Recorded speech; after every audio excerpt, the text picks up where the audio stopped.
tem por título a multiplicação dos pães e peixes.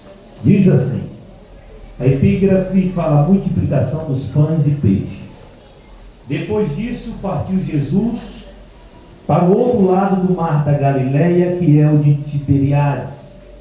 Grande multidão o seguia, porque via os sinais que operava sobre os enfermos. Jesus subiu ao monte e assentou-se ali com os seus discípulos. E a Páscoa, a festa dos judeus, estava próxima. E então Jesus, levantando os olhos e vendo que uma grande multidão vinha ter com ele, disse a Felipe: onde compraremos pão para estes comerem?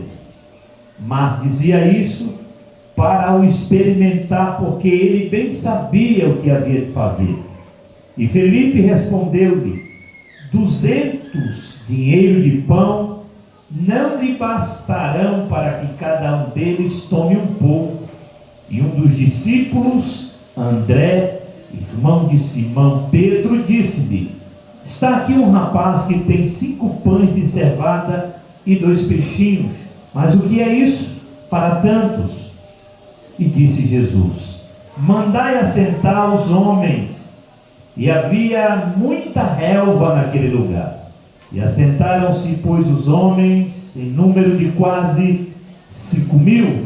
E Jesus tomou os pães e, havendo dado graça, repartiu-os pelos discípulos, e os discípulos pelos que estavam assentados. Igualmente também os peixes, quanto eles queriam. E quando estavam saciados, disse aos seus discípulos: recolhei os pedaços que sobejaram, para que nada se perca. E recolheram-nos, pois, e encheu 12 cestos de pedaços dos 5 pães de cevada, que sobejavam aos que haviam comido. E vendo, pois, aqueles homens o milagre que Jesus tinha feito, diziam entre eles: verdadeiramente, um profeta que devia vir ao mundo está entre nós. E sabendo, pois, Jesus que deviam de vir arrebatá-lo para o fazerem rei, tornou a retirar-se, e ele só foi para o monte. Amém? Bota sua Bíblia aí no banco, por gentileza. E vamos fazer uma oração. E nesta oração nós vamos apresentar a vida da irmã Gabriela, né? Oração pela Gabriela, do irmão Esdras, que vai fazer uma cesárea amanhã.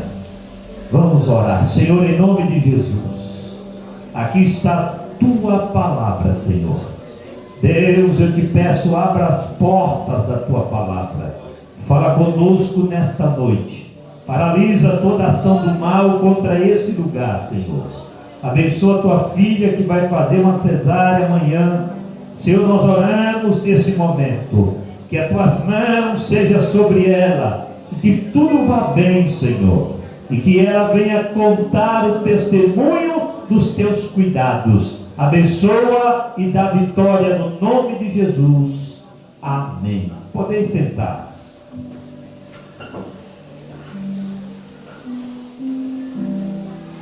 Meus amados, o texto que nós lemos, ele é bem interessante, chama bastante a minha atenção, pelo fato de compreendermos a bondade e a grandeza de Deus, na sua forma de agir, na sua forma de operar e na sua forma de cuidar dos seus. É bem verdade que às vezes nós ficamos meio que apreensivos, e quando estamos meio que apreensivos, nós ficamos ansiosos, e muitas das vezes, por causa da ansiedade, nós perdemos o foco daquilo que Deus tem falado conosco, se esquecemos das promessas que Ele nos fez, e deixamos de olhar para as promessas e olhamos apenas para o momento que nós estamos vivendo. E quando nós estamos olhando apenas para as circunstâncias, para os momentos difíceis, para as situações que nos cercam, nós ficamos tanto desapercebido e corremos o risco de perder aquilo que Deus pede para que nós venhamos ter, que é fé. A Bíblia nos ensina que sem fé é impossível agradar a Deus. Existem pessoas que têm fé em coisas, existem pessoas que têm fé no seu próprio potencial, mas existem pessoas que a sua fé nem está em si mesma, nem está em coisas, mas está no Deus Todo-Poderoso, aquele que pode fazer milagre. Olhando por esta ótica, nós vamos entender que uma pessoa que tem fé, ela consegue atingir o nível mais profundo da vida espiritual, porque ela consegue chegar em lugares que uma pessoa comum não consegue chegar. A pessoa que tem fé, ela é alguém que alegra, que agrada o coração do Deus Todo-Poderoso. E fé é a certeza das coisas plenas que Deus tem preparado para ele. Fé é o firme fundamento das coisas que se espera e a prova daquilo que não se vê. Já disse um grande escritor americano que fé é dar um salto no escuro e acreditar que vai cair nas mãos de Deus. Fé é acreditar sem ver, é crer sem observar, é crer sem sentir o toque. Fé é confiar que Deus é aquele que tem o controle das coisas, que se Ele falou, vai acontecer na sua vida. Quando olhamos para este Evangelho, nós vamos entender a grandeza de Deus, a soberania de Deus, a bondade de Deus, os cuidados de Deus, e dentre tantas outras coisas, nós vamos encontrar o trabalhar de Deus em favor da humanidade. Olhar para a Bíblia é compreender que a Bíblia, ela é a palavra santa do Senhor. Olhar para a Bíblia é entender que a Bíblia não é o homem procurando Deus, a humanidade procurando Deus. Não, olhar para a Bíblia é entender que Deus está procurando homens, e Ele está à procura de verdadeiros adoradores que o adorem em espírito e em verdade. Quando a Bíblia fala que Ele procura verdadeiros adoradores, é porque existem falsos adoradores. Verdadeiro no original significa legítimo adorador. Existem coisas que são falsas, existem coisas que são legítimas. Os legítimos que adoram ao Deus Todo-Poderoso não adoram a Deus porque Deus pode lhe dar algo. Adora a Deus por aquilo que Deus é. E o que Deus é? Deus, Ele é santo. Deus, Ele é poderoso. Deus, Ele é glorificado, exaltado, sublime, magnífico. Ele é todo poderoso. Eu adoro a Deus por aquilo que Deus é e não por aquilo que Deus faz. E quando olhamos para o Evangelho de João, nós vamos encontrar muitos milagres, muitos testemunhos acerca daquilo que Jesus fez sobre a face da terra. E o versículo de número 1 do capítulo 6 começa com essa expressão: depois disso, partiu Jesus para o outro lado do mar da Galileia, que é o mar de Tiberíades. Perceba que há três coisas importantes aqui nesse versículo 1. Primeiro, quando o autor narra um momento, ele diz: depois disso. Disso o quê? Depois do momento que Jesus vinha de uma maratona de milagres, ao pregar no mar da Galileia, anunciar o Evangelho aos povos que estavam naquelas cercanias.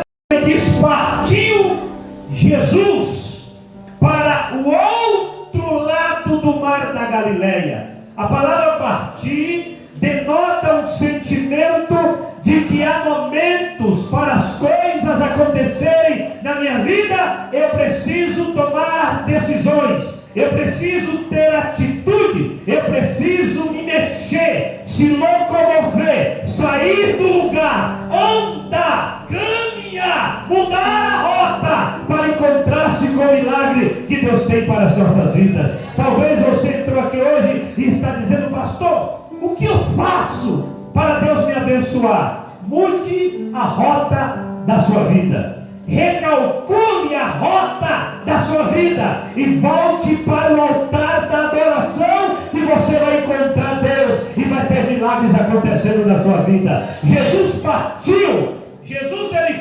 foi, Jesus ele saiu para cumprir uma missão. E que missão era essa? A missão de anunciar boas novas. Eu pergunto a você nesta noite que está aqui nesse lugar: você tem cumprido a sua missão? Você tem colocado o seu chamado em primeiro lugar na sua vida? Você tem cumprido a chamada que Deus tem para você? Jesus, quando parte, nos traz o entendimento de que é tempo de começarmos a missão que Deus colocou em nossas vidas. Há muitas missões aqui que estão paradas por causa do tempo, parada por causa das dificuldades, parada por causa do esfriamento espiritual, parada por causa da falta de fervor e do Espírito Santo de Deus, parada por causa da mesmice e do comodismo. E Deus te chama esta noite a você reativar a missão que Ele colocou nas suas mãos. Reative o que Deus te deu, não deixe parado. Jesus partiu. Terceiro ponto que chama a minha atenção é que o texto diz que ele vai para o outro lado do mar da Galileia. O autor, ele narra um ponto geográfico estratégico para Jesus ir e pregar a sua palavra. Eu costumo dizer o seguinte: Deus tem um território para cada pessoa cumprir o seu chamado. Em cada tempo distinto, Deus tem um território distinto para você cumprir a chamada que Deus tem na sua vida. Pastor, e o meu tempo? Qual é o meu tempo? Não sei qual é o seu tempo, mas se você está nesse lugar, se o tempo que Deus reservou foi esse, façamos com excelência o que Deus colocou em nossas mãos, para que a glória de Deus venha ser manifestada em nossas vidas. O que você precisa entender é que é tempo de fazer a obra, cumprir o chamado e se entregar à vontade do Deus Todo-Poderoso. Se você não compreender isso e ficar esperando coisas sobre-humanas acontecer na sua vida, nunca você vai cumprir a sua chamada. Você precisa provocar o milagre para que as coisas sobrenaturais aconteçam na sua vida. É como isso, pastor: eu não tenho condição, mas eu vou. Eu não posso, mas eu vou. Eu não sei, mas eu vou. Eu tenho vergonha, mas eu vou. É assim que Deus vai fazer a obra na sua vida. É assim que Deus vai trabalhar na sua vida. Eu nunca esqueço, nós estávamos indo fazer uma viagem missionária e tinha um moço que eu ganhei para Jesus, e ele tinha muito desejo de ser missionário. E um dia eu estava marcando uma viagem e ele chegou para mim e disse: pastor, o senhor poderia me levar nesta viagem? E eu disse: olha, eu tenho até vontade de levar você, mas a viagem custa um pouco caro, e eu não tenho agora dinheiro para levar você comigo. E ele disse: pastor, e se Deus mandar o dinheiro? Eu disse: eu levo você. E ele disse: o senhor leva? Eu falei: levo. E esse moço ficou jejuando e orando uma semana. Passou-se uma semana, eu liguei para ele e disse: olha, fulano, eu estou indo comprar minha passagem, você quer ir comigo, me acompanhar? Ele disse: eu vou. E ele foi comigo.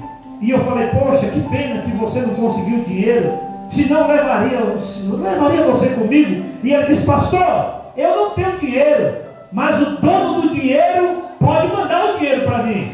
E eu disse, amém, varão. Vamos lá. E chegamos no lugar de comprar a passagem e passamos num lugar que tinha um monte de caixa eletrônica.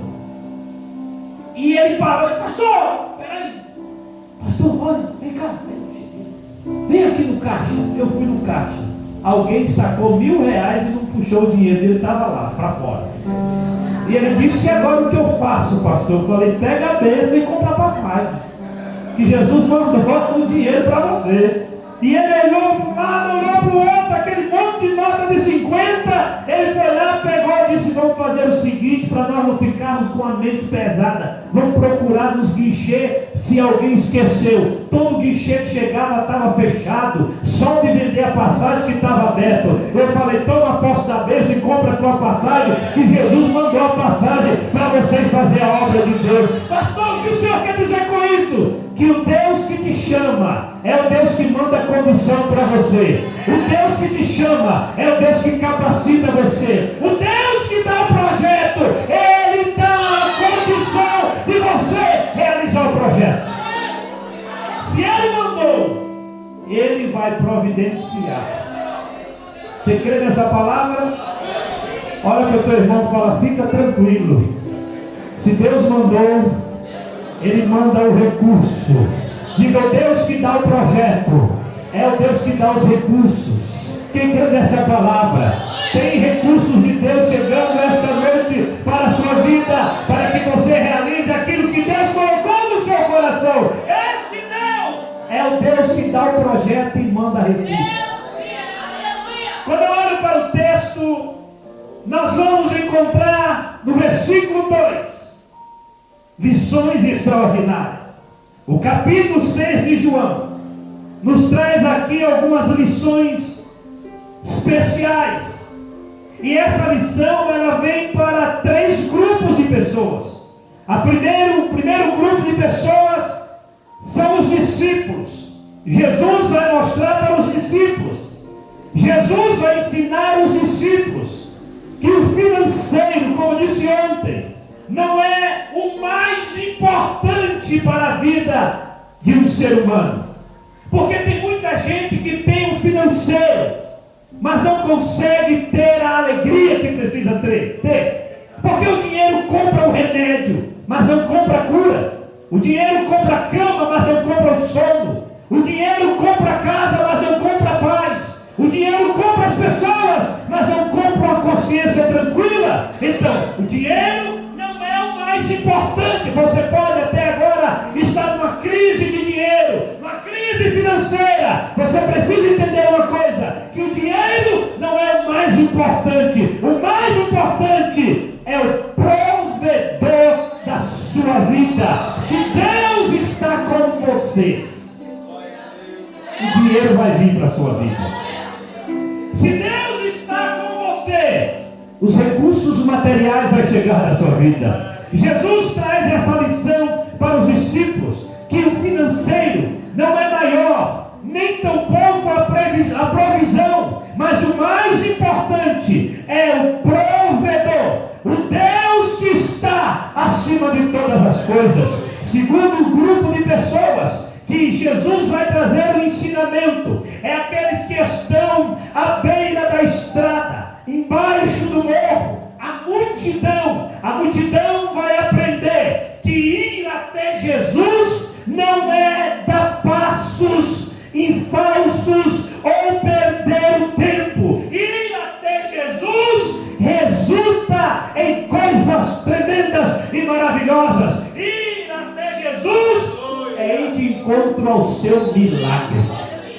Jesus ensina a multidão que vale a pena seguir a Ele, que vale a pena ir ao encontro dele, que vale a pena buscar a Ele. Terceiro grupo de pessoas que Deus ensina é o grupo de pessoas chamado nós, eu e você. Quando lemos essa história, o que nós aprendemos é que Deus, Ele é o Deus da multiplicação, aquele que faz existir aonde não existe, aquele que tem poder para mudar a história na hora que Ele quer, do jeito que Ele quer e no tempo que Ele quer. Ele ensina para mim e para você, que lemos esse texto, que Ele é o Deus que faz o milagre acontecer. Quem precisa de um milagre aqui esta noite? Quem precisa de um milagre aqui esta noite? Meu Deus, eu estou sentindo que tem milagre de Deus aqui esta noite. Quem precisa de um milagre de Deus esta noite? Quem crê que o milagre está chegando aqui esta noite, glorifique o nome do Deus Todo-Poderoso. E grande multidão seguia, porque via os sinais que operava sobre os enfermos. O versículo 3, ele também me dá dois ensinamentos espetaculares. Primeiro, diz que grande multidão o seguia, porque via os sinais que operava sobre os enfermos. O primeiro ensinamento que eu aprendo aqui é que o povo vai aonde tem sinais. Ou seja, o povo vai aonde Deus está presente. O que atrai pessoas à igreja não é o método do pastor dirigir o culto, nem a forma balizada dele falar, nem o seu português totalmente tomado por toda a sabedoria, nem a sua eloquência. O que faz o povo vir a uma reunião é a unção do Espírito Santo que está naquele ambiente. A unção de Deus atrai pessoas. Aonde tem unção, tem sinais. E aonde tem sinais, tem milagre. E aonde tem milagre, tem a manifestação de Deus estampada para o nome dele ser glorificado. Então nós aprendemos aqui que a multidão os seguia, porque via os sinais. Havia três grupos de pessoas aqui nessa multidão: os que iam para testar Jesus, e esse grupo de pessoas não era povo pobre daquela região. De acordo com o documento que nós lemos, o número de pessoas que viviam com menos de, vamos dizer assim, com menos de $1 por mês, para você entender, naquela época, por dia, nos 49 países mais pobres do mundo, principalmente na África, mais do que duplicou nesses últimos 30 anos, chegando a 307 milhões, que equivale a 65% da população da terra. A estimativa são de que as pessoas que estavam ali, elas eram mais pobres do que isso.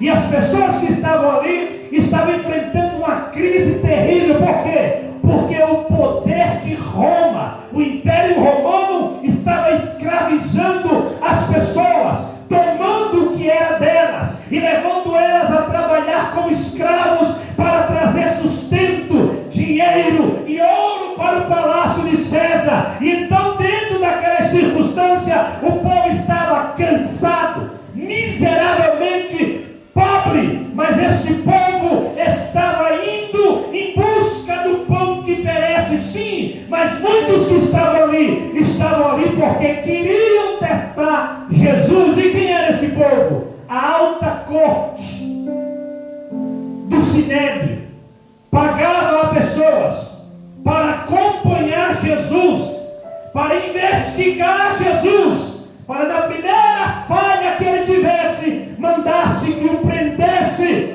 e o levasse para a cruz. E eles pagaram. Juntaram-se os saduceus, juntaram-se os fariseus, juntaram-se os escribas, juntaram-se os sacerdotes e colocaram um grupo de pessoas na cola de Jesus. Na hora que ele chegar e ele falhar, prendam ele,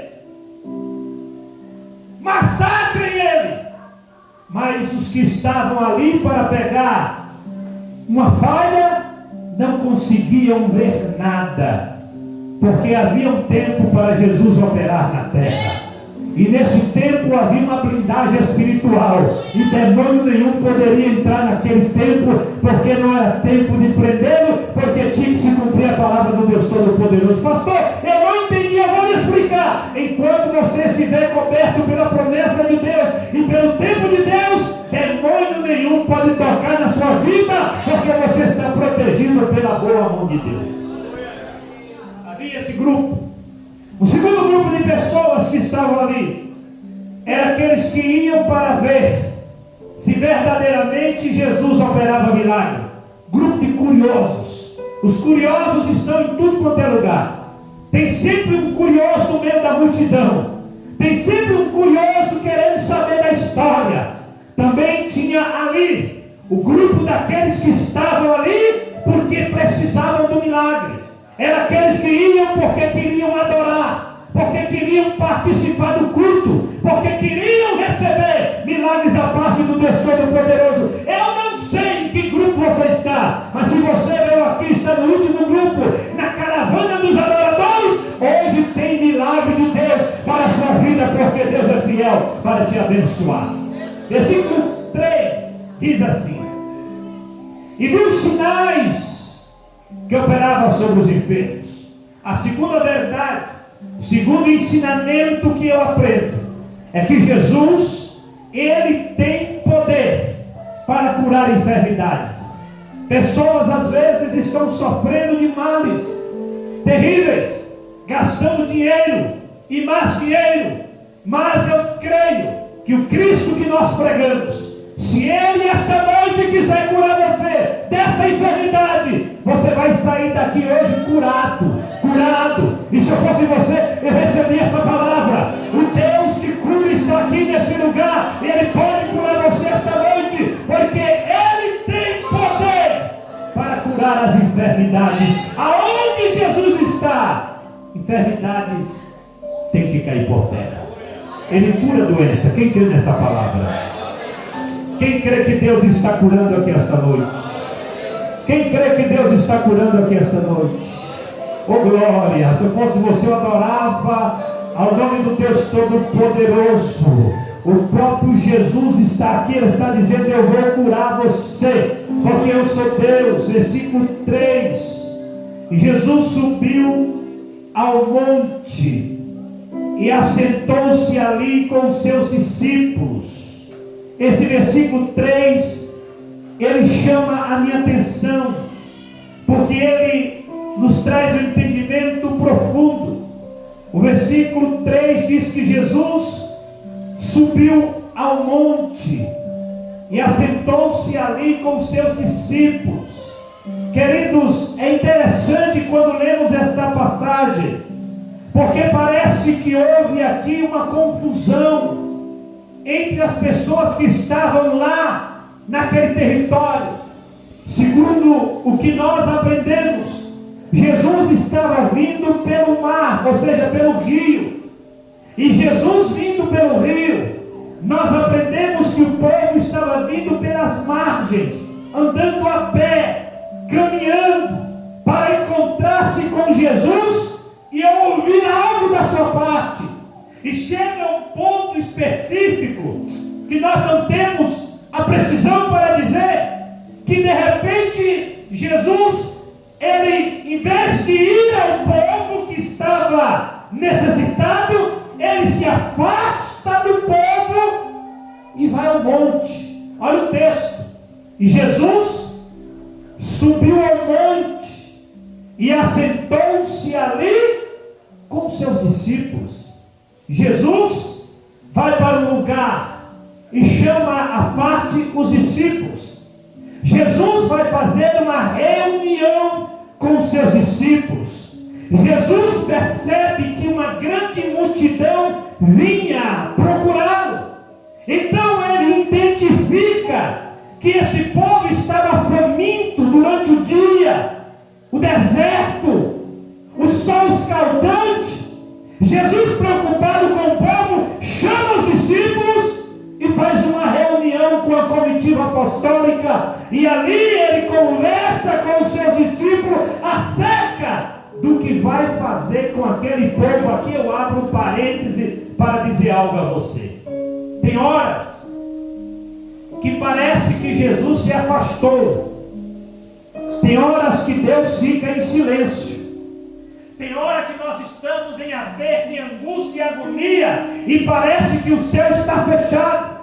Tem horas que você pensa que Deus não está te ouvindo. Tem momentos que o céu vai ficar em silêncio com você.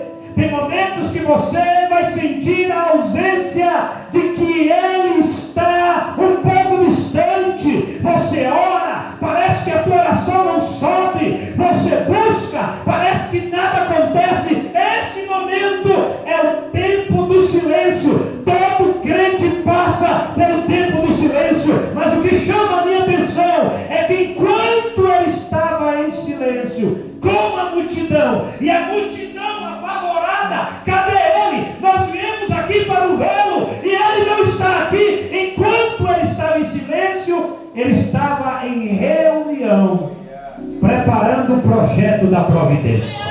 Teve a oportunidade de dar glória a Deus. Jesus está no monte fala de alturas, lugares altos. Jesus hoje está no lugar mais alto, trono de Deus, sentado à destra do Deus Todo-Poderoso. E o que é que ele está fazendo, pastor? Deus está preparando algo para a tua vida que vai envergonhar o inferno e surpreender você. Enquanto você diz, pastor, parece que Deus me esqueceu. Deus não esqueceu de você. Você pode dizer isso para o seu irmão: Deus não se esqueceu de você. Diga para o seu irmão: Deus está vendo tudo que está acontecendo. Oh, aleluia. Você crê nessa palavra? Ele está vendo cada lágrima que você derrama. Ele está vendo tudo que está acontecendo. Ele está vendo tudo, pastor, o que está acontecendo. Ei, calma! Está vindo solução de Deus aí para a sua vida. Deus está preparando algo para você. Olha o que diz o texto, versículo 4. Então Jesus, levantando os olhos e vendo uma grande multidão, ia ter com ele. Jesus vê a multidão. Jesus tem visto você. Jesus tem contemplado você.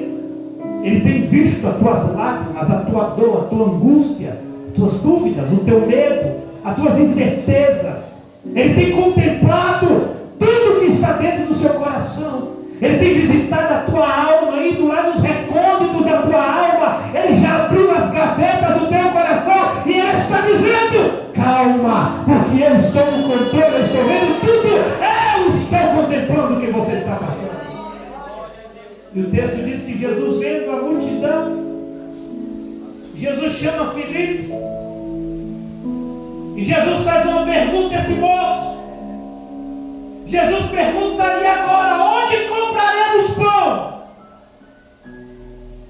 Aonde compraremos pão para estes comerem?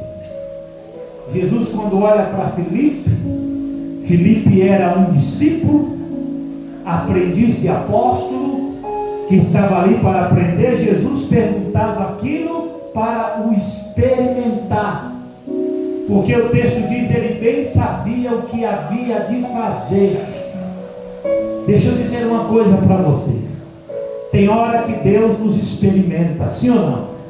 Sim ou não? Sim. Tem horas que Deus vai testar você. E quando Deus testa você, Deus deixa você cheio de porquês. Quando você está sendo testado por Deus, você está confuso.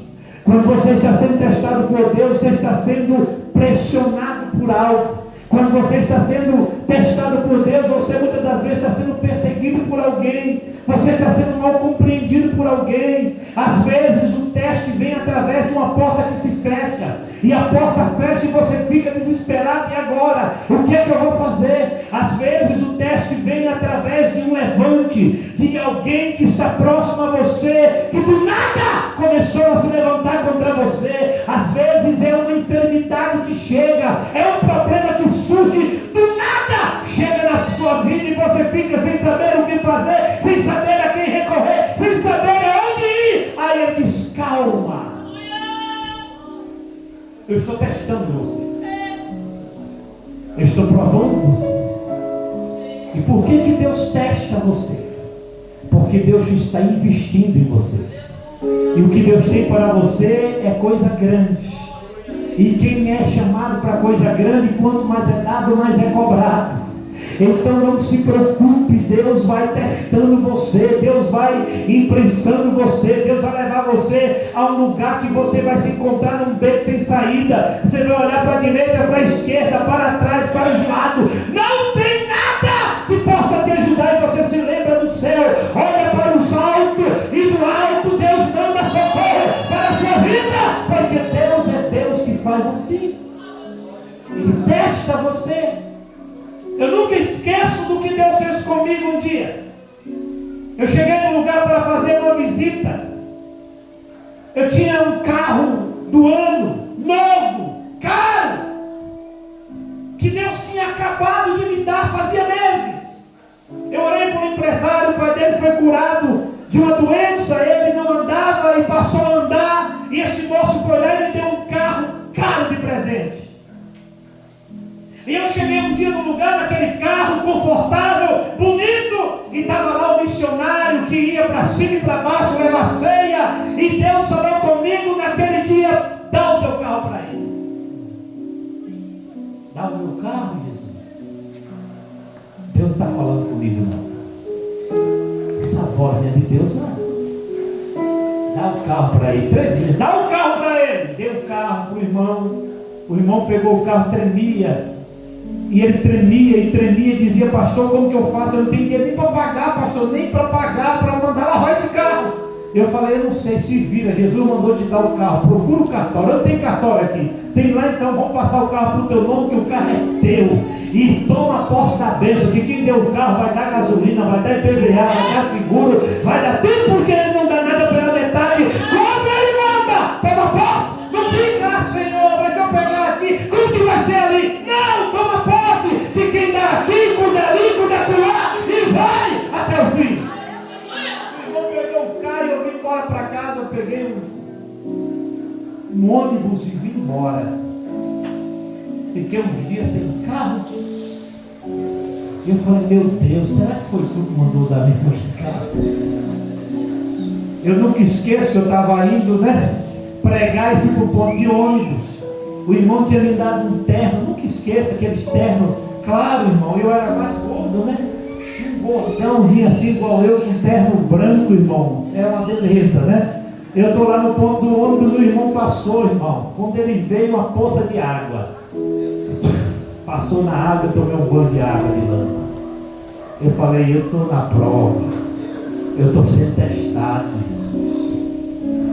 Cheguei na igreja, os irmãos arrumaram de um lado, arrumaram do outro, eu consegui entrar e pregar, o fogo desceu, eu fui para casa de novo. Passou uns 15 dias, eu fui pregar em Moçambique, na África, e quando eu fui para Moçambique, de lá fui para outros países, fui para Joanesburgo, um monte de lugar, aconteceu muita coisa. Quando eu chego no Brasil, eu recebo um telefonema, um irmão disse: pastor, o senhor quer passar o Natal comigo? Eu disse: vai, eu vou. Vem amanhã para casa, passa o Natal aqui comigo. Eu fui lá, quando eu cheguei lá, aquele povo abençoado, churrasco, cordeiro, tudo que você imaginava estava lá. E eu sentei na mesa, ele disse: antes de orarmos pela comida, pastor, eu queria que o senhor ungisse um carro que eu comprei. E eu falei: vamos lá, a gente vai orar pelo carro. Eu coloquei a mão no carro e falei: Senhor, abençoa o teu servo, mas se lembra de mim. Quando eu terminei de orar o carro, o irmão falou: pastor, te chamei aqui para jantar, porque Deus mandou comprar esse carro para dar para o senhor. O carro valia 2 vezes mais o valor daquele que eu doei. Mas eu fiquei sendo testado, tomando banho de chuva, e um dia eu estou indo pregar, só que eu estou indo no carro novo, e na mesma poça de lama estava o irmão que me deu banho. E o carro dele tinha quebrado. Nesse dia que estava na poça era ele, a filhinha dele e a mulher dele. Eu olhei para ele, mirei na poça e disse: agora eu vou me vingar. Quando eu mirei na poça, o Espírito Santo falou: não, pare, dê carona para ele, pergunte se ele quer comer, se não já comeu, leve ele para a igreja, depois do culto, leve na churrascaria e pague uma janta para ele, para a família dele. Eu falei: mas Jesus vai fazer isso comigo? Faça! Que eu sou Deus na sua vida. Parei o carro, dei carona no irmão, ele olhou para mim, levei ele para a churrascaria. Quando estava vindo embora, passei pela poça, eu falei, está vendo aquela poça? Ele, estou vendo. Um dia tu me deu um banho naquela poça. Mas que é isso, pastor? Eu falei, pô, você me deu um banho e eu fui para lá e vou falar que eu queria descontar, mas Jesus mandou fazer isso com você. Ele começou a chorar, me pediu perdão e nós saímos dali cheios da graça de Deus, entendendo que tem hora que Deus prova você. Deus está te provando. Tem coisas que acontecem que quando Deus está nos provando que ninguém explica, só o céu vai explicar. Então não murmure, adore. Adore, porque a prova vai passar e você vai dar glória ao nome do Deus Todo-Poderoso. Quem crê nisso, diga glória a Jesus. Versículo 5. Jesus diz a Filipe: aonde compraremos pão? Mas dizia isso para experimentar, porque bem sabia o que havia de fazer. E respondeu Filipe: Senhor, 200 dinheiro de pão não lhe bastarão para que cada um tome um pouco. Aqui eu identifico uma outra coisa. A tesouraria de Jesus estava em crise, porque não tinha dinheiro para trazer alimento para o povo que estava naquele momento. E às vezes a nossa tesouraria particular também fica em crise. E Jesus olha, 200 dinheiro de não dá para alimentar esta multidão. E um dos seus discípulos, André, irmão de Simão Pedro, disse: Senhor, está aqui um rapaz que tem 5 pães de cevada e 2 peixinhos. Eu já estou indo para o final. Deixa eu te dizer uma coisa aqui. Às vezes a crise chega na nossa vida. E a crise, quando ela chega de repente. As crises não mandam recado. As crises não mandam e-mail. As crises não mandam telegrama. As crises não telefonam dizendo: se prepara que eu vou chegar daqui a 15 dias. É de repente você recebe uma ligação e o teu mundo vira pelo avesso. É de repente você recebe uma notícia e tudo vai por água abaixo. É de repente que tudo está bem, de repente algo acontece e tudo muda. As crises vêm, e quando nós vivemos esse momento de crise, nós aprendemos que as crises são impossíveis de ser administradas. As crises nos fazem entender que as coisas saem do nosso controle, mas o que nós aprendemos é que quando Deus está conosco, é Ele que tem o controle de todas as coisas, e Ele tem poder para nos abençoar em tempos de crise. A crise chega, mas quando Deus está presente, Deus te dá vitória.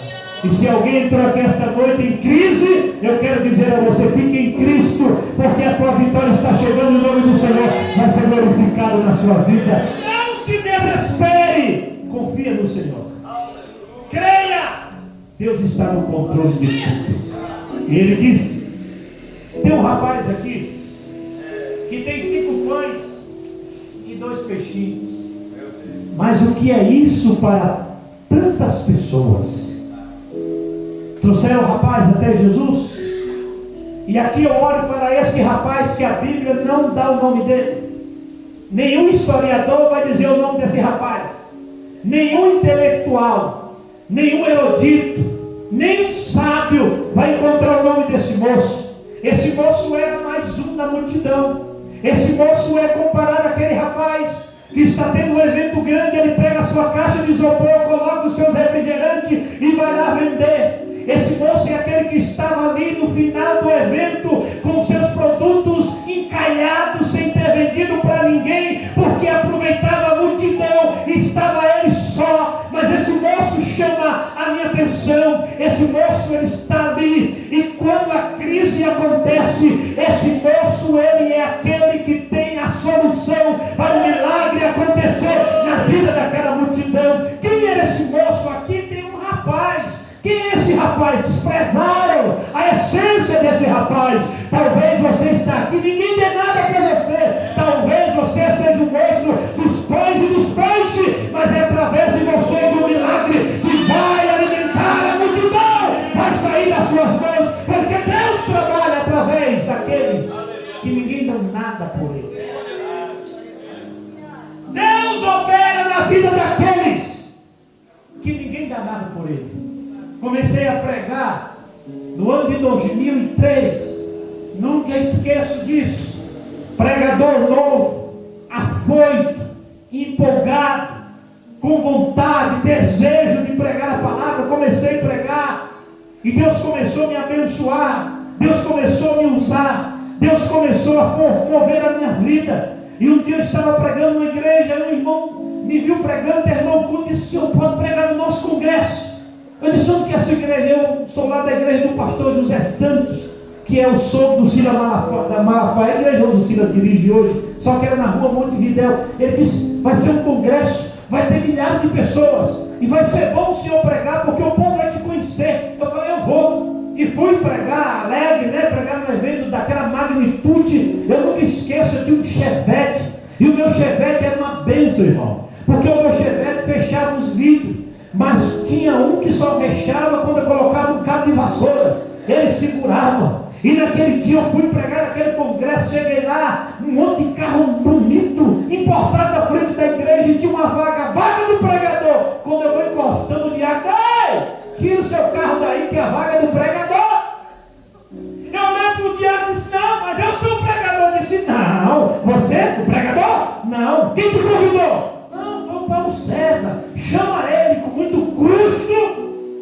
Ele foi lá chamar o Paulo César, lá veio o Paulo César, que era um amigo meu. "Pelo amor de Deus, é o pastor Carlos Cruz, é ele que vai pregar." "Ah, pastor, desculpa, encostei o carro lá atrás do outro carro." E na hora que eu fui descer, uma chuva terrível, cadê que a porta abria? Cadê que o vidro descia? E a porta travou, e eu com muito custo baixei o vidro, não tinha jeito da porta abrindo, só o vidro que abria. Com muito custo lá vai eu passar pelo vidro. Eu, 105 quilos naquele tempo. Aí lá vai eu passar pelo vidro, o povo tudo olhando. Quando eu fui passar, o paletó agarrou no cabo de vassoura, e no lugar que estava lá, eu passei, a metade do paletó ficou dentro do carro. E eu com vergonha. E os irmãos: "Não, calma, pastor, calma, vai dar tudo certo. Vem aqui." Arrumaram um paletó para mim, que o defunto era maior, ficava até aqui. Eu disse: "Eu não posso pregar sem paletó." Eu disse: "Só o pastor não gosta que pregue sem paletó. Mas pelo amor de Deus, eu vou pregar com esse negócio balançando assim, as coisas." "Não, irmão, eu vou conversar com o pastor." Aí, com muito custo, eu tirei o paletó e dobrei os joelhos e disse: "Senhor, eu não quero mais ser pregador. Chama outro no meu lugar." Pregador devia ser o vizinho tal. E eu lembrei de um vizinho que tinha uma Amarok naquele tempo, né? Que tinha um carrão do ano. Eu disse: "Vizinho, Senhor, ele devia ser pregador. Agora eu não sirvo para ser pregador. A última vez que eu prego é hoje." Quando eu falei isso, o Senhor falou comigo assim: "O teu vizinho tem carro do ano, mas ele não tem o nome escrito no livro da vida." Eu queria um buraco para me esconder de tanta vergonha que eu fiquei de Deus naquela noite. E Deus disse assim para mim: "Daqui a 90 dias eu vou te trazer nessa mesma igreja e vou te mostrar que eu sou dono do carro, dono da bênção, dono da terra e dono do céu. Vai e prega a minha palavra." Eu levantei dali como um gigante, preguei, 130 pessoas batizadas com o Espírito Santo. Deus fez uma obra tremenda naquele dia. E eu nunca esqueço, irmãos, faltava 10 dias para completar 90 dias. Mas antes de eu sair do congresso, para não esquecer, o mesmo irmão que me convidou falou: "Pastor, o senhor pode voltar no dia 6 de outubro, pastor? Vai ter um evento aqui com os varões, e o senhor pode pregar para os varões?" Eu disse: "Vou voltar." Só que eu não me atentei, eram os 90 dias que Deus tinha falado comigo. Faltava 10 dias para completar meus 90 dias de chegar nessa agenda. Eu recebi um telefonema de um pastor aqui da cidade de São Carlos, interior de São Paulo. Eu morava no Rio de Janeiro. E ele disse: o pastor Marco Feliciano, naquela época estava no auge, todo mundo queria ouvir Marco Feliciano. Ele está fazendo um trabalho conosco aqui, mas teve um problema, ele capotou com o carro e não vai poder vir no evento. O senhor poderia vir cobrir esse homem? Eu falei: mas como que eu vou? Era meio-dia. Ele disse: nós vamos comprar uma passagem de avião, vou mandar para o senhor. Tentaram comprar a passagem passagem, não acharam a passagem de avião, tentaram arrumar outro meio, não acharam. E eu disse: Senhor, eu tenho que ir nesse evento, eu preciso ir nesse evento. Eu disse: pastor Carlos, e agora? Eu olhei para o carro velho que eu tinha lá, eu falei: é você que vai me levar. Nunca tinha saído do Rio de Janeiro do carro, irmão. Nunca passou de 80. Era 12:30, chegou um rapaz para ir comigo, entrei no carro. Eu sei que chegou uma hora que eu vi que ele estava dando 130. Eu não sei se tinha radar, porque até hoje a multa não chegou. Mas eu cheguei na igreja 8 horas da noite. Quando eu parei o carro em frente à igreja, pum, o motor explodiu. O fumaceiro cobriu. Falei: Jesus, estou na prova. Aí desci, fui lá pregar, e quando eu começo a pregar, eu vi uma bola de fogo no meio da igreja, pequena. E ela ia na direção de um homem que estava lá no último banco da igreja grande. E eu disse, olhei, o Senhor falou: quando eu tocar nele, eu vou curar ele e vou fazer ele andar. Traga ele aqui na frente. E eu parei de pregar e olhei para aqui, olhei para um lado, para o outro e disse: senhor que está lá atrás, senhor de barba, lá no fundo da igreja, fica de pé. O pastor puxou meu paletó e falou: ele não anda. Eu falei: ele não andou até hoje, mas a partir de hoje ele vai ter que andar, porque Jesus mandou orar por ele. Ele disse: você que se responsabiliza. Falei: fica de pé. Os diáconos foram lá, segura ele, solta o homem. Deus mandou ele levantar e andar. E ele começou a levantar e tremer. Quando ele levantou, a bola de fogo chegou perto dele, explodiu. Esse homem deu uma carreira, como diz o povo da minha terra, lá de trás do altar. E aonde ele ia correndo, o povo ia pegando fogo, e a glória de Deus desceu. Aquela unção terrível desceu naquele lugar. Terminou o culto, fui jantar com o filho dele. Meu pai, há 12 anos, fez tratamento nos Estados Unidos, em um monte de lugar, e não andava. Mas Deus usou o Senhor. E eu queria fazer algo pela sua vida. Eu comprei essa semana um carro novo para minha esposa. E ela parou num lugar e o guincho levou o carro saindo da concessionária. Não andou nem 1 quilômetro, ela só parou para pegar algo e prender o carro. E eu fui reclamar e Deus falou comigo: esse carro não é seu. Esse carro é do meu servo que está vindo pregar hoje à noite. E ele disse: Deus mandou lhe dar o carro. E eu olhei o carro olhou para mim, irmãos.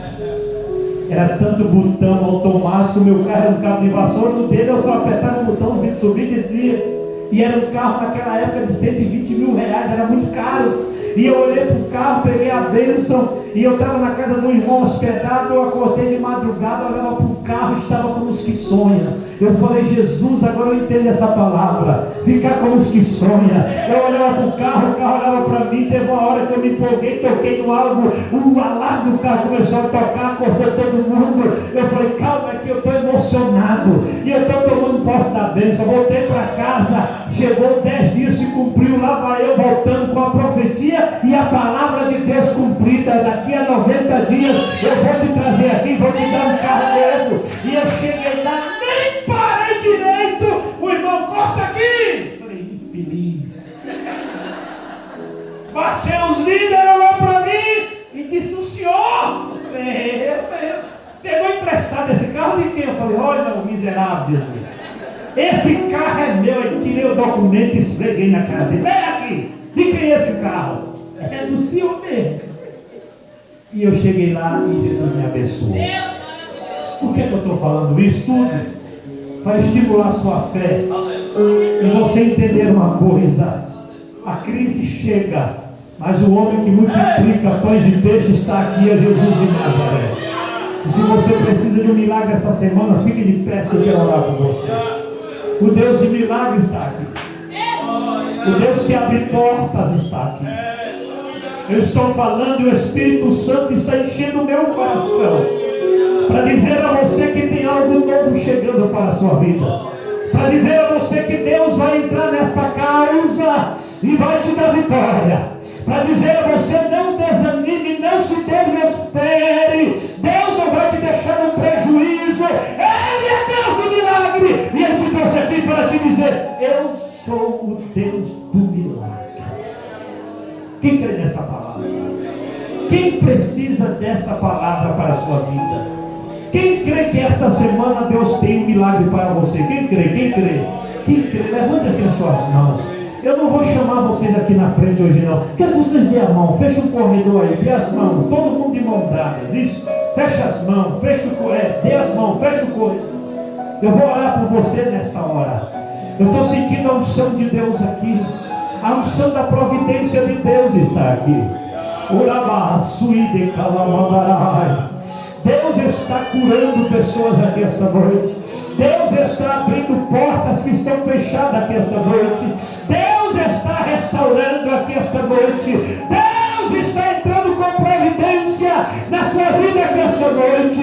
Se eu fosse você, eu adorava Ele, porque enquanto você glorifica Ele, a mão do Todo-Poderoso já chegou aqui nesse lugar. Senhor, aqui está o teu povo, Senhor, e nesta noite nós apresentamos a tua igreja, os teus filhos que vieram aqui nesta noite. Ó Deus, toca neles agora, visita suas casas, visita suas famílias, visita o teu povo nesta noite. Deus, eu ministro sobre eles a cura, eu ministro sobre eles o milagre, eu ministro sobre eles a tua providência, em o nome de Jesus Cristo. Seja tocado por Ele agora, sinta o toque dEle agora, sinta a presença dEle agora, sinta a graça dEle agora, e receba o milagre dEle agora. Urabarraço ande que levaragai, e amante andaramaçuído que levaraçu andarai. Receba a presença dEle agora e seja tocado por Deus agora. Espíritos de enfermidade e doença no corpo, desapareça nesta noite, em nome de Jesus Cristo, Deus da vitória. Eu ministro sobre o teu povo a tua bênção, a tua providência, no nome de Jesus. Quem crê, levante uma das suas mãos para o céu e repita a oração que eu vou fazer bem forte. Diga comigo: Senhor Jesus. Senhor Jesus. Diga: Senhor Jesus. Eu creio. Diga: eu creio. Que ainda esta semana eu verei a tua providência chegar na minha vida, na minha casa. Diga: Senhor Jesus, eu creio que estou curado, que estou curado, em nome de Jesus. Que você crê, aplauda a Jesus bem